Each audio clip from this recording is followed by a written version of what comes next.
जिन्ने लेख आए ने उन्होंने यह बहुत वधिया एक मैसेज भी है, सुनेहा उन्होंने अणखी साहब का कि आप इन्नी ਸਾਹਿਤ प्रति आप किन्ने समर्पण होंगे कि अखर के संपादक विशाल जी इत्थे पहुँचे हुए हैं, असीं उन्होंने भी जी आए आखते हैं। ट्राईडेंट के जोड़े साडे मित्र बहुत सवेर दी साडे नाल लगे ने, पवन सिंगला जी, चरणजीत जी, उन्हों का भी धन्यवाद है। तो हुण आपां जसवीर राणा जी का सन्मान करांगे। प्रधानगी मंडल वालों गुरसेवक सिंह धौला जी आ जान, अमनजोत जी आ जान, बाजवा जी नाल लग के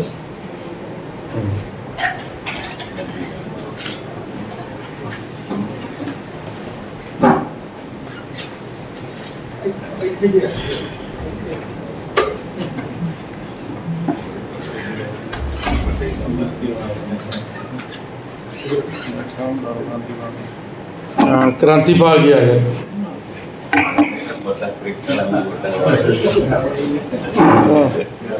क्रिकेट वालों वड्डा ही हो गया जी काम। चैक की फोटो जी काफ़ी वड्डी बनाई है बेअंत बाजवा जी ने, तालियां मार के आप जरूर स्वागत।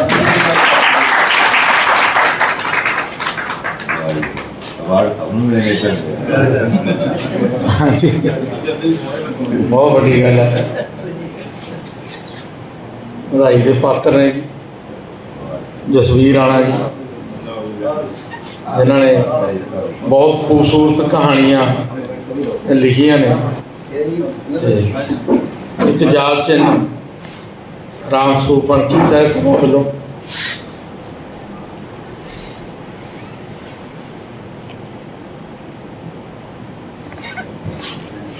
धन्यवाद। हूँ मैं बेनती करता जसवीर राणा जी को कि वो आके मंच से अपने विचार ने साढ़े नाल साझे करन। जसवीर राणा।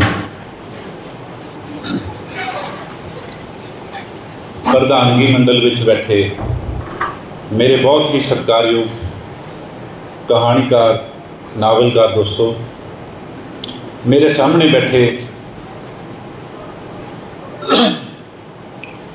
श्री राम स्वरूप अणखी उन्होंने दे जन्मदिन दे विच शामिल लेखक, विद्वान ते साहित्य कदरदान दोस्तों, सब तो पहला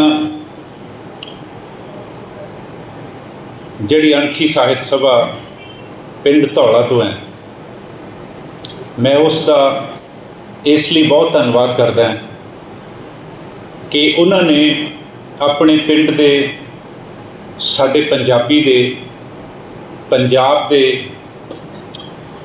भारत दे और जिन्हां दा साहित्य अनुवाद होके अंतरराष्ट्रीय पद्धर तक गया, राम स्वरूप अणखी होना दा कम, उन्हां दा नाम संभालिया ही नहीं बल्कि नवीं पीढ़ी के राही साहित्य सभा के राही अगे भी तुरिया।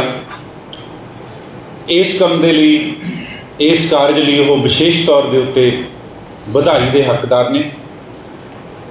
असी हर साल जिन्नी बार मर्जी दोस्तों इन्हां नौजवान दोस्तों की सभा नूं मुबारक आखिए, धन्यवाद करिए, वो थोड़ा होगा। ये एक पिरत है, ये एक दोस्तों नवी शुरुआत है कि एक पिंड दे विचों अपने पिंड दे अपनी जुबान के लेखक नूं इस तरह मान ते सन्मान दिता गया, उसनूं नवी पीढ़ी दे विच ले जाके नवे सिरे तो परिभाषित किया गया। इसलिए मैं एक बार फिर बेअंत बाजवा ते उन्हां दी समुची टीम का धन्यवाद करदा इस गल लई। दूजी गल दोस्तों, कहानी पंजाब की 1995-96 दे विच जदों मैं मोगे DM कॉलेज दे विच B.Ed करन वास्ते दोस्तों अमरगढ़ तो बस चढ़ के जांदा, हर रोज़ उत्थे होस्टल नहीं हुंदा सी, इस करके हर रोज़ आना जाना बनया होया सी। अमरगढ़ तो बस सीधी लुधियाने जाती, लुधियाने बस स्टैंड के उत्ते किताबां की जिहड़ी दुकान सी मैं अगली बस लैण तो पहलां उत्थों एक कोई ना कोई किताब जां मैगजीन लैंदा, बस दे विच बैठ के उहनूं फिर पढ़दा। एक दिन देखते देखते उत्थे कहानी पंजाब इस नां दा मैगजीन मेरे नज़र पिया। पहली बार मैं उत्थे इस रूप दे विच उस दुकान तो ये मैगजीन खरीदिया, इहदे नाल जुड़िया, इस नूं पढ़िया। उदों बाद दोस्तों चुपचाप पढ़ता रहा। उदों तो लैके हुण तक 100वें अंक तक ये मैगजीन, जिवें डॉक्टर क्रांति हुणां ने दस्सिया, त्रैमासिक सी। ते 1998 दे विच दोस्तों उस मैगजीन के संपादक राम स्वरूप अणखी का मैं नावल पढ़िया, सुलग दी रात। उस समय मोबाइल नहीं, लैंडफोन हुंदे सी। नावल पढ़न तो बाद मैं साडे लैंडफोन तो अणखी जी नूं फोन किया। जदों उधरों आवाज़ आई तो एक बहुत ही भारी, दमदार ते बड़ी गहरी आवाज़, जिवें किसी पुलिस के थाणेदार की आवाज़ हुंदी है। मैं कहा, जिवें हुण मैं अटक के बोलदा उदों ज़्यादा सी, तुसीं अणखी जी बोलदे हो? आहो। मैं कहा तुसीं सुलग दी रात नावल लिखिया जी? हाँ लिखिया। तीसरा मेरा सवाल उन्होंने दोस्तों सी कि इस नावल दे विच अमरगढ़ पिंड का जिक्र आया है। ये अमरगढ़ किहड़ा है? मैं ये पुछण लई फोन किया। कहंदे तैं की लेना? मैं कहा जी मेरा पिंड भी अमरगढ़ है। अच्छा तेरा पिंड दस फिर किहड़ा अमरगढ़ आ? मैं कहा जी ये मलेरकोटला तो नाभा रोड के विचकार सड़क के उत्ते आ। कहंदे मेरे नावल च यही पिंड आ। जदों मैं नावल लिखिया तो यही पिंड मेरे जहन दे विच सी, अमरगढ़। असी इत्थों दी किसी कारणवश आउंदे जांदे सी। जदों उन्होंने यह दोस्तों गल कही तो मैनू पहली ही बार गलबात करके इस तरह लग्या कि राम स्वरूप अणखी मेरे पिंड का बंदा है, राम स्वरूप अणखी मेरे पिंड नूं जानदा है। मेरे वास्ते एक नवे पाठक वास्ते ये गल बहुत वड्डी सी। ये गल तो बाद दोस्तों उन्होंने फिर सवाल करने शुरू किए। कहते ना एक गल दस, तैं मैनू फोन क्यों किया? वो तो गल होगी अमरगढ़ वाली, कोई होर भी आ। और सच्ची गल यह है कि होर भी गल हैगी सी, जिहड़ी सब तो पहला राम स्वरूप अणखी उन्होंने कढवाई। वो गल ये सी, उन्होंने सवाल किए जिहड़े मैनू, एक सवाल सी, कहते गल दस तू भी कुछ लिखदा हुंदा? मैं डरदे डरदे कहा कि हाँ जी कहानी लिखदा हुंदा। कहते कहानी पंजाब वास्ते कहानी भेज, चल हुण फोन रख दे। मैं फोन रख दिता, डाक राही दोस्तों कहानी भेजी। उस कहानी का नाम सी कंट्रोल रेखा, जिहड़ी 1998 दे कहानी पंजाब दे विच छपी। उस कहानी नूं एक हिंदी दे विच किताब उन्हीं दिनों दे विच अनुवाद हुई, क्रांतिपाल हुणां नूं ध्यान होगी, 35 दरवाजे। वो घनश्याम रंजन हुणां ने अनुवाद की। ਉਹਦੇ ਵਿੱਚ ਉਹ कहानी उन्होंने अनुवाद करवा के छापी, नियंत्रण रेखा ਉਹਦਾ नाम सी। ਜਦੋਂ ਉਹ किताब दोस्तों मैं देखी, उस तो पहला कहानी पंजाब 'ਚ छपी हुई अपनी कहानी वेखी तो सच जाणिओ कि मेरे अंदरला कहानीकार है जिहड़ा वो इन्ना हौसले दे विच आया कि मैं कहानियां लिखण का फैसला कर लिया।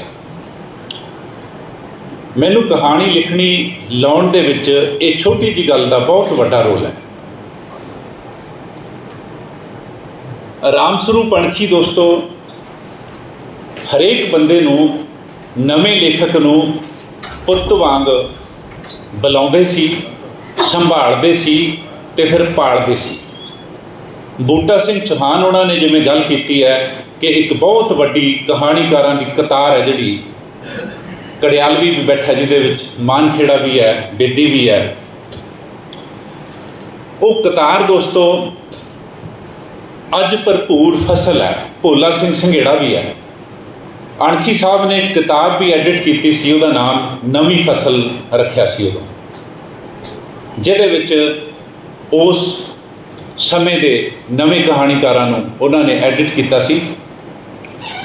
ਸੰਪਾਦਿਤ ਕਿਤਾਬਾਂ ਦੇ ਰਾਹੀਂ, ਕਹਾਣੀ ਪੰਜਾਬ ਮੈਗਜ਼ੀਨ ਦੇ ਰਾਹੀਂ ਰਾਮ ਸਰੂਪ ਅਣਖੀ ਉਹਨਾਂ ਨੇ ਕਹਾਣੀਕਾਰਾਂ ਦੀ ਜਿਸ ਜਮਾਤ ਨੂੰ ਦੋਸਤੋ, ਕਤਾਰ ਨੂੰ ਥਾਪੜਾ ਦਿੱਤਾ, ਆਪਣੇ ਪੁੱਤਾਂ ਵਾਂਗ ਪਾਲਿਆ, ਇੱਥੋਂ ਤੱਕ ਲੈ ਕੇ ਆਂਦਾ, ਉਹਨਾਂ ਵਾਸਤੇ ਪੁਲ ਬਣੇ।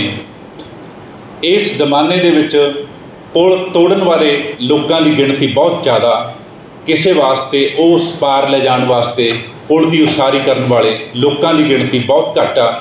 ਅਣਖੀ ਜੀ ਉਹਨਾਂ ਲੋਕਾਂ ਦੇ ਵਿੱਚੋਂ ਸਭ ਤੋਂ ਮੂਹਰੇ ਖੜ੍ਹੇ ਸੀ। ਇੱਕ ਗੱਲ ਹੋਰ ਕਿ ਅਣਖੀ ਜੀ ਕਿੰਨਾ ਬਰੀਕ ਸੋਚਦੇ ਸੀ, ਇਹ ਗੱਲ ਮੈਂ ਬਾਅਦ 'ਚ ਕਰਦਾ। ਉਸ ਤੋਂ ਪਹਿਲਾਂ ਇੱਕ ਗੱਲ ਉਹ ਪਹਿਲੀ ਨਾਲ ਸੰਬੰਧਿਤ ਜਿਹੜੀ ਰਹਿ ਗਈ ਕ੍ਰਾਂਤੀਪਾਲ ਜੀ, ਉਹ ਪੂਰੀ ਕਰ ਲਾਂ। ਕਹਾਣੀ ਪੰਜਾਬ ਜਿਹੜਾ ਤ੍ਰੈਮਾਸਿਕ ਅਸੀਂ ਹੁਣ ਤੱਕ ਪੜ੍ਹਿਆ ਵੇਖਿਆ, ਅਸੀਂ ਉਸ ਨੂੰ ਉਡੀਕਦੇ ਹੁੰਦੇ ਸੀ। ਮੈਂ ਸਮਝਦਾ ਕਿ ਰਾਮ ਸਰੂਪ ਅਣਖੀ ਹੋਣਾ ਦੇ ਜਨਮ ਦਿਨ ਮੌਕੇ ਤ੍ਰੈਮਾਸਿਕ ਉਸ ਕਹਾਣੀ ਪੰਜਾਬ ਨੂੰ ਵਰ੍ਹੇਵਾਰ ਸਾਲਾਨਾ ਮੈਗਜ਼ੀਨ ਕਰ ਦੇਣਾ, ਇਹ ਵੀ ਆਪਣੇ ਆਪ ਦੇ ਵਿੱਚ ਕਹਾਣੀ ਪੰਜਾਬ ਨੂੰ ਨਵੇਂ ਸਿਰੇ ਤੋਂ ਪਰਿਭਾਸ਼ਿਤ ਕਰਨ ਵਾਲੀ ਗੱਲ ਆ। ਔਰ ਤੁਸੀਂ ਸਾਰੇ ਇਸ ਮਾਣਯੋਗ ਤੇ ਖੂਬਸੂਰਤ ਗੱਲ ਦੇ ਵਿੱਚ ਸ਼ਾਮਿਲ ਆ, ਇਹ ਸਾਡਾ ਮਾਣ ਹੈ। ਡਾਕਟਰ ਕ੍ਰਾਂਤੀਪਾਲ ਹੋਣਾ ਨੂੰ, ਉਹਨਾਂ ਦੀ ਸਮੁੱਚੀ ਟੀਮ ਨੂੰ ਅਸੀਂ ਇਸ ਵਾਸਤੇ ਵੀ ਵਧਾਈ ਦਿੰਦੇ ਹਾਂ ਕਿ ਇਹ ਜਿਹੜਾ ਵਰ੍ਹੇਵਾਰ ਕਹਾਣੀ ਪੰਜਾਬ ਅੱਜ ਤੋਂ ਸ਼ੁਰੂ ਹੋਇਆ, ਇਹ ਵੀ 100ਵੇਂ ਅੰਕ ਤੱਕ ਅੱਗੇ ਜਾਵੇ। ਉਸ ਨੂੰ ਸੰਪਾਦਿਤ ਕਰਨ ਵਾਸਤੇ, ਉਸ ਨੂੰ ਪੜ੍ਹਨ ਵਾਸਤੇ ਇਹਨਾਂ ਦੀ ਤੁਹਾਡੀ ਉਮਰ 100 ਸਾਲ ਲੰਬੀ ਹੋਵੇ।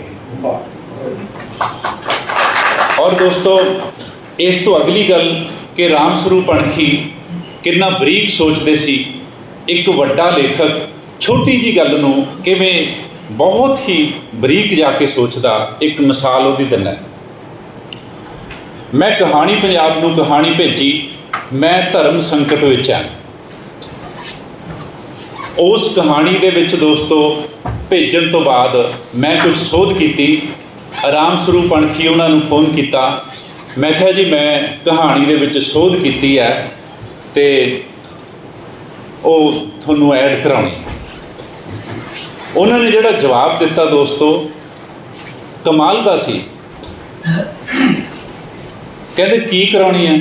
ਮੈਂ ਕਿਹਾ ਜੀ ਉਹਦੇ ਵਿੱਚ ਇੱਕ ਪਹਿਰਾ ਹੈ, ਪੇਜ ਨੰਬਰ ਫਲਾਣੇ ਦੇ ਉੱਤੇ ਇੱਕ ਪਹਿਰਾ ਹੈ, ਉਹ ਪਹਿਰਾ ਕੱਟ ਕੇ ਮੈਂ ਨਵਾਂ ਲਿਖਿਆ, ਕਹਾਣੀ ਛਪਣ ਵਾਲੀ 'ਚ ਉਹ ਸ਼ਾਮਿਲ ਕਰਨਾ। ਕਹਿੰਦੇ ਹੋ ਜੂ। ਮੈਂ ਕਿਹਾ ਜੀ ਕਿਵੇਂ? ਕਹਿੰਦੇ ਤੂੰ ਐਂ ਕਰ, ਬਰੀਕ ਦੇਖਿਓ ਗੱਲ ਉਹਨਾਂ ਦੀ, ਤੂੰ ਕਹਿੰਦੇ ਉਹ ਪਹਿਰਾ ਜਿਹੜਾ ਉਹ ਕਾਗਜ਼ ਦੇ ਉੱਤੇ ਲਿਖ ਲਾ, ਫਿਰ ਉਸ ਕਾਗਜ਼ ਨੂੰ ਡਾਕ ਰਾਹੀਂ, ਚਿੱਠੀ ਰਾਹੀਂ ਮੇਰੇ ਤੱਕ ਭੇਜ ਦੇ। ਜਦੋਂ ਮੇਰੇ ਕੋਲ ਉਹ ਤੇਰਾ ਭੇਜਿਆ ਹੋਇਆ ਪਹਿਰਾ ਪਹੁੰਚ ਗਿਆ, ਮੈਂ ਉਸ ਪਹਿਰੇ ਨੂੰ ਗੂੰਦ ਨਾਲ ਤੇਰੀ ਕਹਾਣੀ ਦੇ ਉਸ ਪੇਜ ਦੇ ਉਸ ਪਹਿਰੇ ਦੇ ਉੱਤੇ ਚਪੇ ਦੂੰਗਾ, ਫਿਰ ਉਹ ਕਹਾਣੀ ਛਪਣ ਵਾਸਤੇ ਜਾਊਗੀ। ਜਦੋਂ ਉਹਨਾਂ ਨੇ ਇਹ ਗੱਲ ਕਹੀ ਦੋਸਤੋ, ਤਾਂ ਮੈਨੂੰ ਇਹ ਬਹੁਤ ਹੀ ਤਕੱਲੁਫ ਵਾਲੀ ਗੱਲ ਲੱਗੀ ਕਿ ਮੈਂ ਉਹਨਾਂ ਨੂੰ ਕਿੰਨੀ ਤਕਲੀਫ ਦੇਵਾਂਗਾ। ਮੈਂ ਉਹਨਾਂ ਦਾ ਕੰਮ ਸੌਖਾ ਕਰਦੇ ਹੋਏ ਕਿਹਾ ਕਿ ਮੈਂ ਉਹ ਸਾਰਾ ਪੇਜ ਦੇ ਦੁਆਰੇ ਲਿਖ ਦਿੰਦਾ, ਫਿਰ ਤੁਹਾਨੂੰ ਉਹ ਡਾਕ ਰਾਹੀਂ ਭੇਜ ਦਿੰਦਾ। ਉਹ ਹੱਸ ਕੇ ਬੋਲੇ, ਕਹਿੰਦੇ ਵਾਹ ਓਏ ਰਾਣਿਆ, ਤੈਂ ਤਾਂ ਯਾਰ ਮੇਰਾ ਕੰਮ ਹੀ ਸੌਖਾ ਜਿਹਾ ਕਰਤਾ। ਇੰਨਾ ਬਰੀਕ ਉਹ ਛੋਟੀਆਂ ਛੋਟੀਆਂ ਗੱਲਾਂ ਬਾਰੇ ਸੋਚਦੇ ਸੀ। ਕਿੰਨੀਆਂ ਹੀ ਇਸ ਤਰ੍ਹਾਂ ਦੀਆਂ ਉਦਾਹਰਨਾਂ ਸਾਡੇ ਸਾਰਿਆਂ ਕੋਲ ਨੇ। ਇੱਕ ਗੱਲ ਹੋਰ, ਅਸੀਂ ਜਦੋਂ ਰਾਮ ਸਰੂਪ ਅਣਖੀ ਉਹਨਾਂ ਨੇ ਫੋਨ ਕਰਨਾ ਕਿ ਆ ਜਾਓ ਗੱਲਾਂ ਕਰੀਏ, ਮੈਂ ਤੇ ਜਤਿੰਦਰ ਹਾਸ ਨੇ ਦੋਸਤੋ ਸਕੂਲ 'ਚੋਂ ਛੁੱਟੀ ਲੈ ਕੇ ਜਾਂ ਕਈ ਵਾਰੀ ਛੁੱਟੀ ਹੁੰਦੀ ਮੋਟਰਸਾਈਕਲ ਦੇ ਉੱਤੇ ਬਰਨਾਲੇ ਆਉਣਾ, ਸਾਰਾ ਦਿਨ ਉਹਨਾਂ ਨਾਲ ਗੱਲਾਂ ਕਰਨੀਆਂ, ਸ਼ਾਮ ਨੂੰ ਘਰੇ ਜਾਣਾ, ਚਾਹ ਵੀ ਪੀਣੀ, ਉੱਥੇ ਰੋਟੀ ਵੀ ਖਾਣੀ। ਆਉਂਦੇ ਹੋਏ ਤੇ ਜਾਂਦੇ ਹੋਏ ਸੰਘੇੜੇ ਤੋਂ ਪਹਿਲਾਂ ਤੇ ਸ਼ੇਰਪੁਰ ਤੋਂ ਬਾਅਦ ਜਿਹੜਾ ਰਸਤੇ ਦੇ ਵਿੱਚ ਏਰੀਆ ਆਉਂਦਾ ਹੈ, ਉੱਥੇ ਪਹੁੰਚ ਕੇ ਦੋਸਤੋ ਮੈਨੂੰ ਲੱਗਣ ਲੱਗ ਪੈਂਦਾ ਸੀ ਕਿ ਆਹ ਏਰੀਆ ਜਿਹੜਾ ਇਹ ਰਾਮ ਸਰੂਪ ਅਣਖੀ ਦੇ ਨਾਵਲਾਂ 'ਚ ਮੈਂ ਕਿਤੇ ਦੇਖਿਆ ਭਾਲਿਆ। ਉਸ ਦੇ ਜਿਹੜੇ ਘਟਨਾ ਸਥਲ ਸੀ, ਉਹਦੀਆਂ ਕਹਾਣੀਆਂ ਦੇ ਵਿੱਚ ਜਿਹੜੇ ਲੋਕੇਸ਼ਨ ਸੀ ਦੋਸਤੋ, ਉੱਥੋਂ ਕੁ ਮੈਨੂੰ ਲੱਗਣ ਲੱਗ ਜਾਂਦੇ। ਉਹ ਦਰਖਤ ਆਲੇ ਦੁਆਲੇ, ਉਹ ਖਤਾਨ, ਝਾੜ ਕਸੂਸਰਾ ਜਿਹਾ, ਉਹਨਾਂ ਦੇ ਵਿੱਚ ਦੀ ਇੱਕ ਪੱਕਾ ਨਾਲਾ ਲੰਘਦਾ। ਮੈਨੂੰ ਉੱਥੋਂ ਕਹਾਣੀਆਂ ਦੇ ਦ੍ਰਿਸ਼ ਦਿਸਣੇ ਸ਼ੁਰੂ ਹੋ ਜਾਂਦੇ।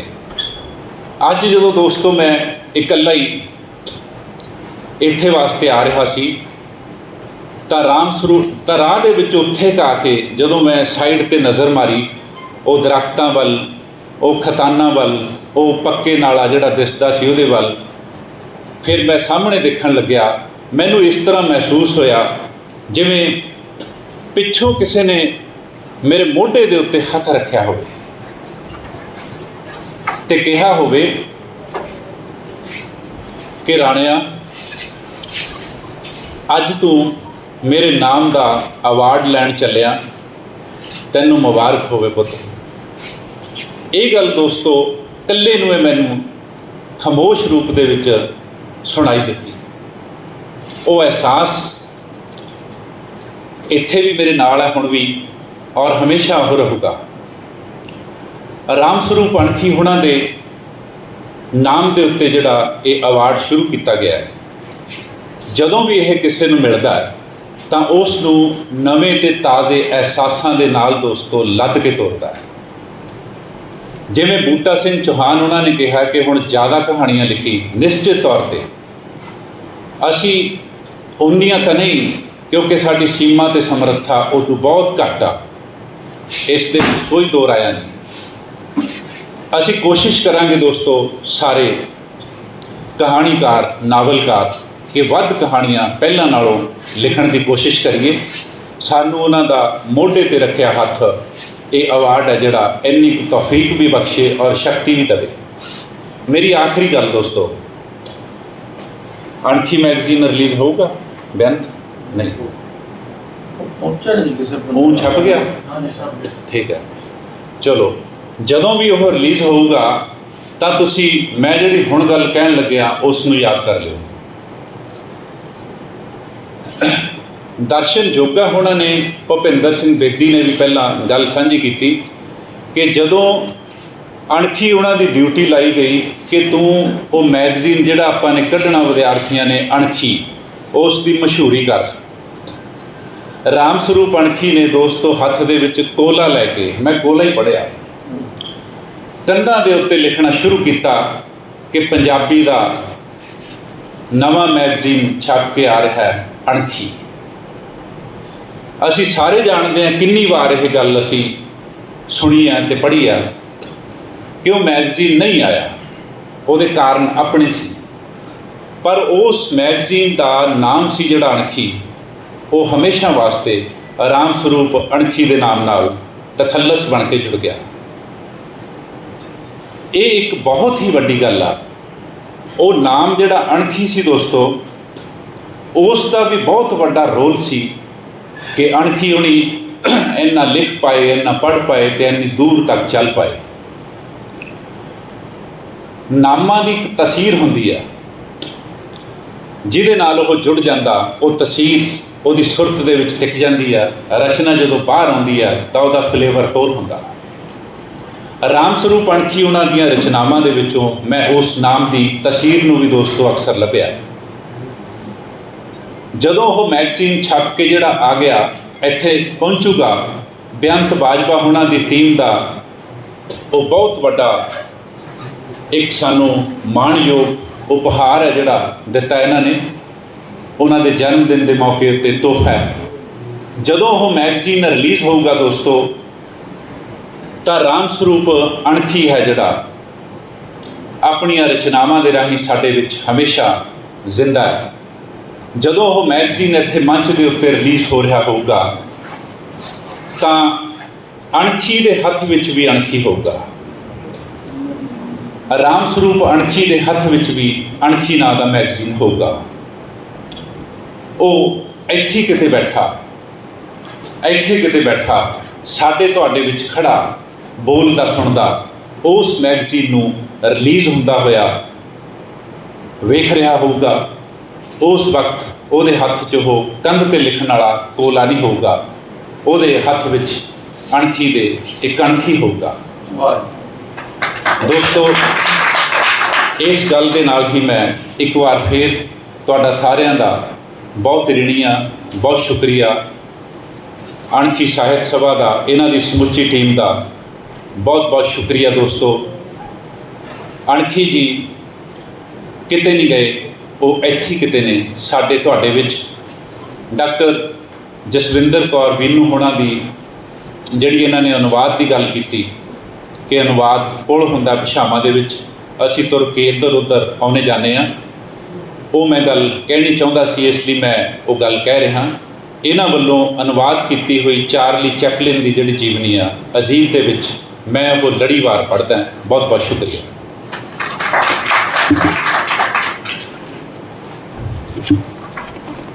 ਬਹੁਤ ਬਹੁਤ ਸ਼ੁਕਰੀਆ ਜਸਵੀਰ ਰਾਣਾ ਜੀ। ਮੈਂ ਪੈਨ ਅਤੇ ਕਲਮ ਨਾਲ ਕਹਾਣੀਕਾਰ ਨੂੰ ਇਕੱਲਿਆਂ ਨੂੰ ਬੈਠਿਆਂ ਲਿਖਦਿਆਂ ਦੇਖਦਾ।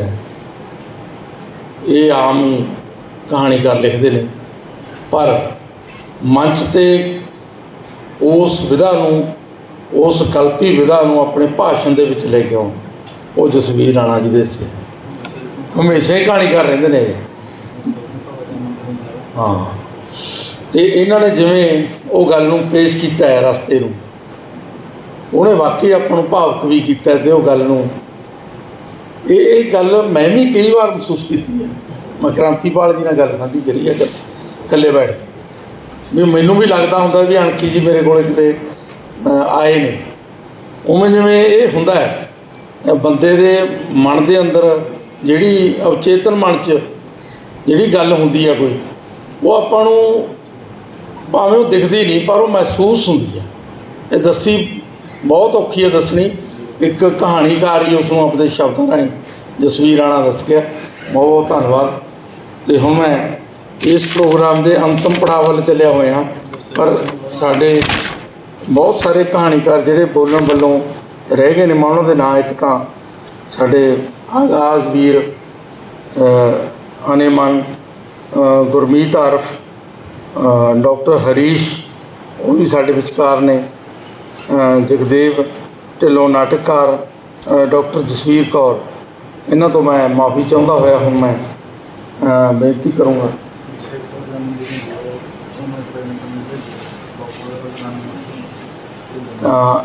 ਗੁਰਸੇਵਕ ਧੌਲਾ ਜੀ ਅਤੇ ਅਮਨ ਜੋਤ ਜੀ ਇੱਕ ਮਿੰਟ ਮੰਚ 'ਤੇ ਆ ਜਾਣ। ਕੁਛ ਟਰਾਈਡੈਂਟ ਵਾਲਿਆਂ ਨੇ ਜਸਵੀਰ ਰਾਣਾ ਜੀ ਲਈ ਤੋਹਫੇ ਭੇਜੇ ਨੇ, ਉਹ ਕਿਰਪਾ ਕਰਕੇ ਦੇਣ ਆ ਕੇ।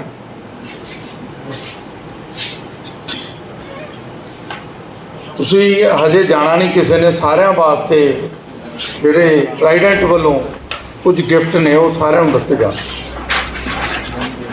ਹਾਂਜੀ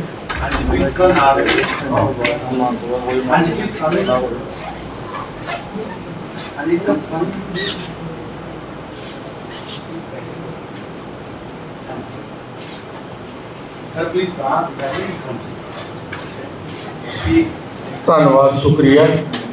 ਇੱਕ ਮਿੰਟ ਲਈ ਬੇਅੰਤ ਬਾਜਵਾ ਜੀ ਤੁਹਾਡੇ ਨਾਮ ਖਾਤਰ ਹੋਣਗੇ।